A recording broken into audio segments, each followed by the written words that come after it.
here's your hosts, Bo and Abby. We recently saw the latest entry in the Marvel Cinematic Universe, Captain America: Brave New World. Despite sitting at only 51% on the Tomatometer, which means it's technically considered rotten, and having the lowest cinema score for any Marvel film at a B-, the film overperformed at the box office, bringing in $192.4 million worldwide, which is the highest opening weekend for any Captain America film. That's enough to cover its reported budget of $180 million. Good. But with marketing and reshoots, it's rumored to be closer to like $400 million. So it's still a ways to go. That movie that was supposed to come out, and why didn't it come out? There's never been any one reason. It could be Bob Iger changing things and wanting to give it more time to make it a better film because he wants, he's been focusing more on quality over quantity, which is a good thing. It's not uncommon. Like, all movies do reshoots. So the fact that there's reshoots shouldn't be anything surprising. However, how extensive these reshoots were and how much was reportedly changed, which we'll talk about more in a little bit, seemed to be pretty drastic. We're talking like whole plots being cut or changed, characters being cut. Because Seth Rollins was supposed to be in it. Yeah. Who was he? Just a villain? He was, we'll talk about more in spoilers. Okay, sorry. We'll get into it. But yeah, there's a lot going on with this one. Yeah. Well, because I remember, was it last year around Valentine's, we went to McDonald's with the girls? No, it was in May. It was this summer. It was when they got because it was supposed to come out like May 3rd or something like that. The first weekend in May. But they got toys for it in their Happy Meal. Yeah. Yeah. Why wouldn't they have stopped that? Some things are just in motion. And we'll talk about those McDonald's toys a little bit more in a bit. So, before we get into our thoughts on the film, without spoilers, can you tell the people what the movie is about? Yes. Sam is now Captain America, and he is working with the president on some missions, and it seems like he maybe is trying to prove himself a little bit as Captain America while also dealing with like the struggle of being part of the government and trusting the government, but also not. Yeah, I think that's good. It's so hard. I don't know what technically is a spoiler. Yeah, well, there's a lot of stuff in the trailers, so I feel like you could probably go into whatever you wanted to. Harrison Ford's the president. Yep. Again. He plays Thaddeus Ross, originally played by William Hurt. He passed away. Yeah. So Harrison Ford is taking up that role. I think that's a good replacement. Yeah. I think if you were worried that this is going to be some allegory for what's going on in the real world, it's not close to it at all. So what did you think of the film? I liked it a lot more than I thought I would. Yeah? I did not have a lot of expectation going into it because I'm still grieving Steve Rogers as Captain America, but after going in, I feel happy. Yeah. I'm happy. I think he's a good captain. Yeah. I think he's very different. It's not a replacement, it's a difference. Yeah. And I think if people like recognize that, it's like Steve Rogers was a Captain America, and now Sam Wilson is a Captain America. Yeah. I will say, as much as I did enjoy Sam, there were times, especially in the fight scenes, when I was like, I kind of wish we had the super soldier in here. But I have those movies. I have, 3 Captain America movies and 4 Avengers movies I can go watch where he's in it. So it's not like I don't have a Captain America. But there were times in the fight scenes I was like, I kind of miss when Captain America kicks someone across the room. Yeah, but one of the underlying storyline like pieces that I took away, and maybe this is just me, maybe I'm overlooking things, but you had shared with me how in his show it's like a discussion about a black man in a position in America and like that struggle. And when I learned that he never took a super soldier serum, I did not realize that. Yeah. Because I thought maybe in the show they would have done that. It's kind of like very telling that, again, like you had this white man who had this cheat to like be this guy that enhanced him in every way. Yeah. And then you have a black man who's just struggling through it. He's not getting any help from anyone. It's like the cards are stacked against him even more, and he has to prove himself even more. And he's getting knives and stuff like stabbed in him, and he's just like moving forward Because he has to. Not because he has some special Yeah. something like helping him heal or whatever. Like, I felt like that was a really important thing that I don't know. Yeah. Yeah, well, they even talk about like what Steve meant as Captain America is different than what Sam meant, because Sam is the hero you can be.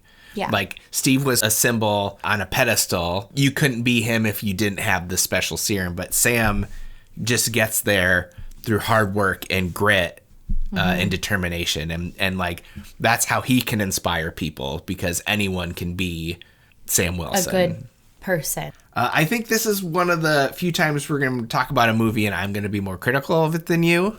Really? Overall, I enjoyed the film, so keep that in mind when I give you this long list of things that I didn't like.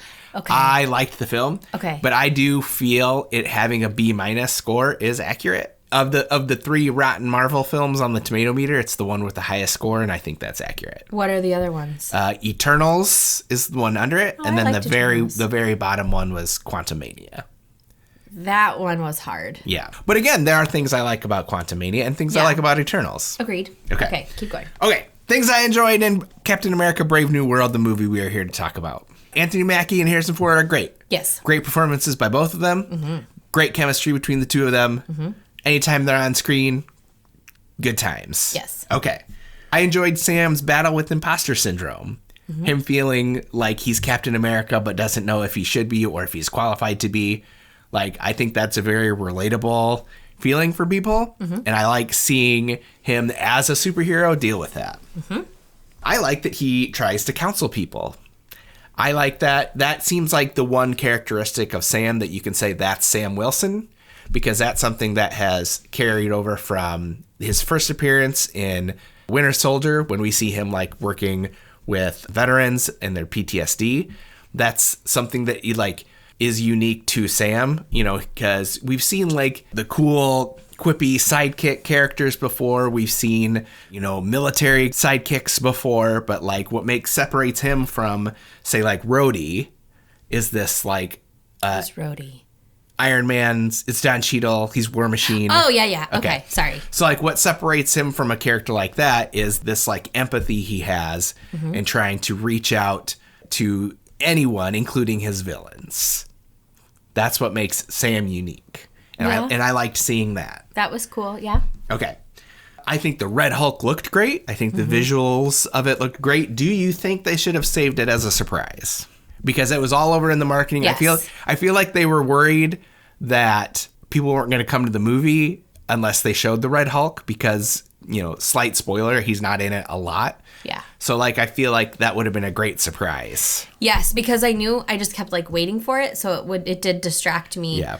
You were surprised to find out the Red Hulk was I was, Harrison Ford. and I know that you said you told me, but well, also he's all over the marketing, and he looks like Harrison Ford. he does in the movie, but like I didn't put it together. Okay. I just didn't put it together. So you were surprised when he started hulking out. Yeah.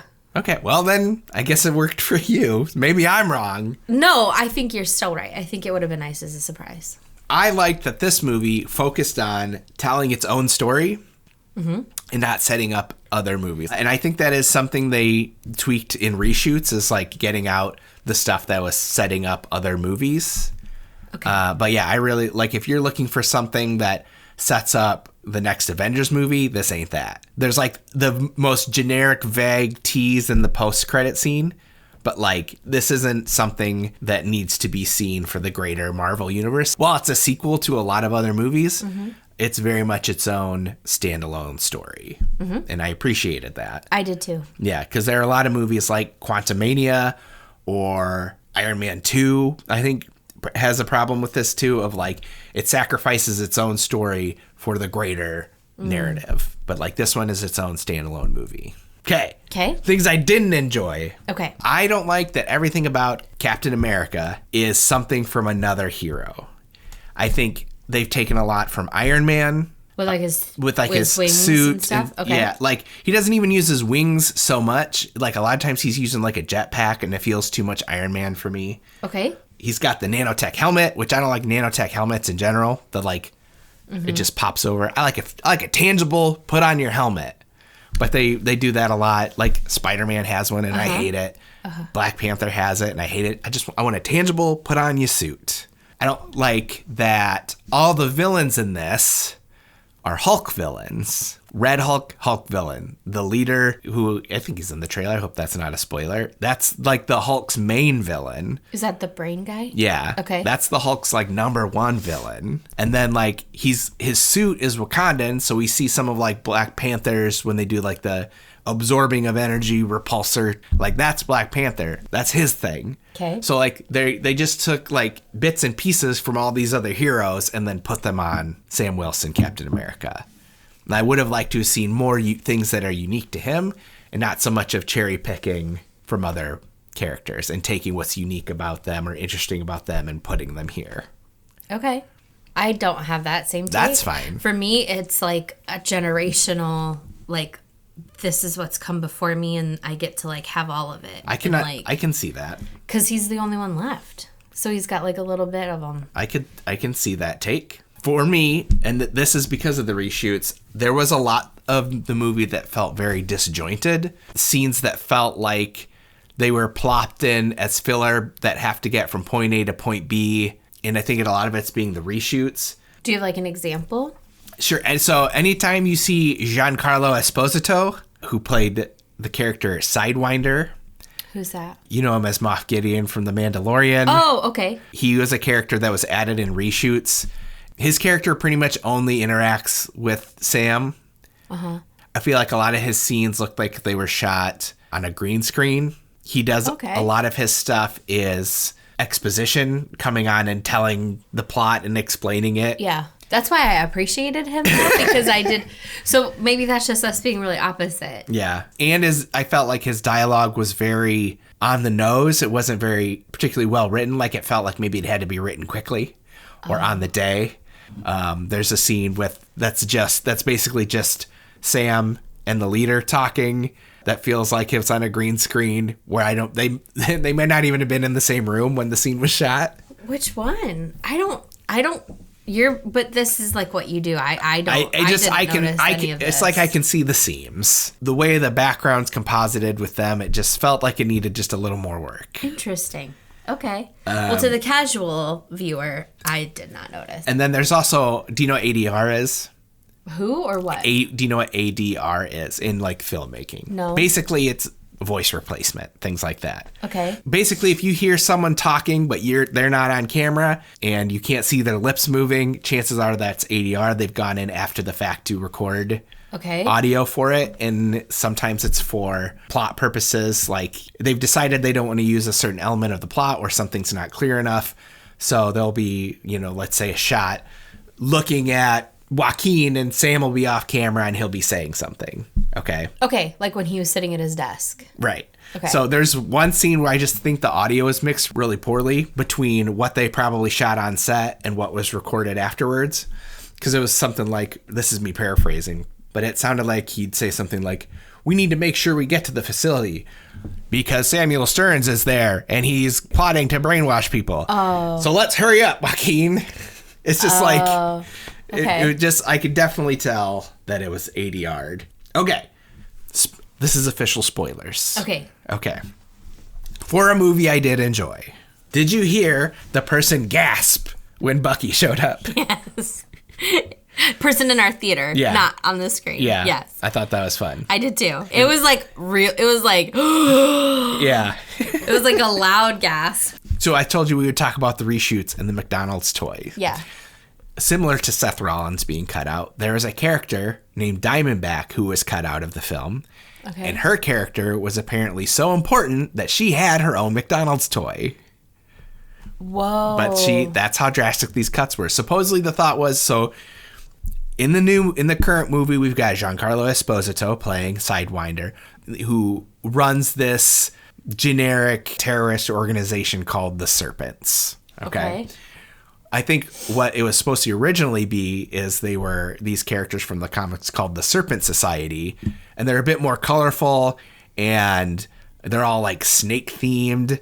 And Seth Rollins was one of them, as is Diamondback, who had this like bright pink hair.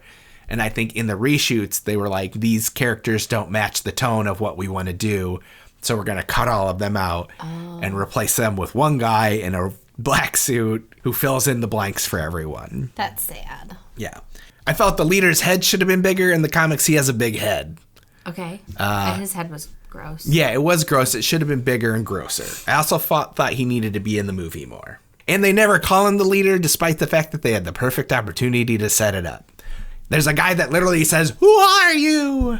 And he could have been like, "I am the leader," or "I am your leader." And he's like, "I'm the hero." That doesn't make any sense. I am the leader. I am your leader. It's right there. I wanted more Betty Ross. Liv Tyler came in for a little bit. For a second, I thought all we were going to get was that voicemail. And I thought... I wonder if that was added in later. Because she was not... And that would be an example of ADR. Because she wasn't in the movie, like, at all. Just enough at the very end, just for us to see her. Yeah. And at the beginning, they show a picture of her. We're on the news, where there's a news broadcast, and they're like, and Bruce Banner dated Betty Ross, the daughter of the president. It's like, that wouldn't be on the news. You cannot convince me for 1 second that would be on the news. Last note, the raft, which we've seen... it's the prison in the ocean. We saw it in Civil War. We saw it in Falcon the Winter Soldier. It's where they keep some bad guys. That would not be able to hold the Red Hulk. It is not made for holding Hulks. He should have been held at the damage control facility where we saw the Abomination held in She-Hulk. Is that nearby? Was that in DC? It doesn't matter where it's at. The raft is in the ocean.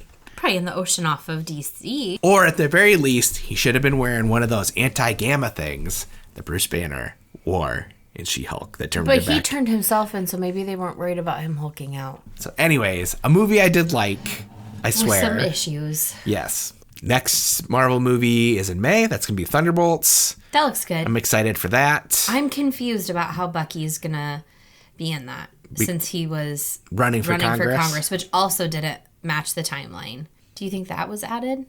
Or is that part of the show? Where we leave Bucky, where we last saw him, he was trying to make amends and make up for his time being the Winter Soldier. And then I think kind of trying to find his place in this new world. I think going from that to Congressman is a leap, but maybe he's going to find out that that's not what he wants. I think he's just kind of lost in trying to find his place. Okay. And since he is back in action in the Thunderbolts, maybe he'll realize Congress isn't for him. Okay. But we'll see. And then there's Fantastic Four, and those are our 3 Marvel movies this year. Thanks for watching. If you're like us and you love Disney and Universal, make sure to check out the Big Thunder podcast, the wildest podcast in the wilderness. There's new episodes every week, and we're always playing fun but ultimately stupid games. We'll see you next time. And enjoy the ride.